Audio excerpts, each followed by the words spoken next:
Campus में जितने भी आप लोग अपने जो भी काम हम किया गया है उसको आप लोग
देश भर में कृष्ण जन्माष्टमी का पर्व जो है काफी धूमधाम से मनाया जा रहा है। और इस समय हम लोग गोरखपुर में हैं और गोरखपुर के रियल पुलिस लाइन में हैं और पुलिस लाइन की तस्वीरें आपको सीधे तौर पर दिखा रहे हैं किस तरीके से जो है कृष्ण जन्माष्टमी को लेकर किस तरीके से तैयारियां की गई है और कितना हुजूम भक्तों का है, कृष्ण भक्तों का कितना हुजूम है। लोग बारी बारी से जो है कृष्ण भगवान कृष्ण के इस दिव्य दर्शन को करने के लिए जो है अपने कतारों से इंतजार कर रहे हैं। और कहीं ना कहीं पूरे देश में आज कृष्ण जन्माष्टमी को लेकर पूरी तरीके से जो है तैयारियां पूरी हो चुकी है और बस कुछ ही घंटे और बचे हुए हैं जब भगवान कृष्ण का जन्मोत्सव होगा और लोग जो है उसको किस तरीके से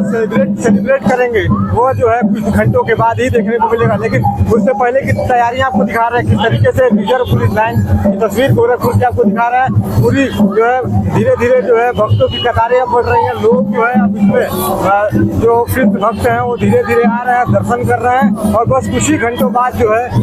ये भगवान कृष्ण का जन्मोत्सव होगा। वही मुख्यमंत्री योगी आदित्यनाथ की बात करें तो मुख्यमंत्री योगी आदित्यनाथ भी जो है गोरखपुर के गोरखनाथ मंदिर में आयोजित कार्यक्रम में हिस्सा लेंगे और हिस्सा लेने के बाद मुख्यमंत्री खुद जो है कृष्ण जन्मोत्सव में जो है शामिल होते हैं और शामिल होकर उस परंपरागत तरीके से जो गोरखनाथ मंदिर में जो ये कार्यक्रम आयोजित होता रहा है उसकी शोभा बढ़ाएंगे। लेकिन फिलहाल हम लोग गोरखपुर में थे, गोरखपुर की सीधी तस्वीरें आपको दिखा रहे थे जिस तरीके से गोरखपुर रिजर्व पुलिस लाइन पूरी तरीके से सज कर तैयार हो चुका है। लोग जो है कतारों में जो है लंबी लंबी कतारों में जो है भगवान कृष्ण के दर्शन करने के लिए जो है उत्साहित हैं और अपने समय का इंतजार कर रहे हैं कब हमारा समय आएगा और हम भी भगवान कृष्ण के जो है दर्शन करेंगे।